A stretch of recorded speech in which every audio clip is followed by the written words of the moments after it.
Hello Bangladesh, অভিনন্দন। কারণ West ইন্ডিজের সঙ্গে দ্বিতীয় ম্যাচটাও হার। মাত্র ১৫০ রানের টার্গেট, তাও আবার চট্টগ্রামের মাঠে। সেই মাঠে বাংলাদেশের প্লেয়াররাই বলে যে এখানে ১৮০, ২০০+ রান এটা সম্ভব। এখানে তারা ১৫০ রান করতেই পারল না। অভিনন্দন জাকির আলী অনিক, অভিনন্দন শামীম হোসেন পাটোয়ারি। তোরা দুজন অনেক দলে চাস। আহারে জাকির আলী অনিক, যেখানে যে সময় তিনি নাম ছিল ওই সময় রানও কম লাগছিল, আর ওই সময় সুন্দর ব্যাটিং করা যেত, সে সিঙ্গেল রান বের করতে পারে না। আরে বাংলাদেশ, এটা নিয়ে আর কি বলার।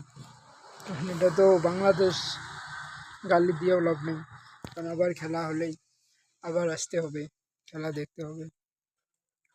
তবে চাই এরকম করে হার আর আমাদের যেন দেখতে না হয়। কবে একটু ভালোভাবে জয়লাভ করবে দেখার অপেক্ষা। ধন্যবাদ সকলকে।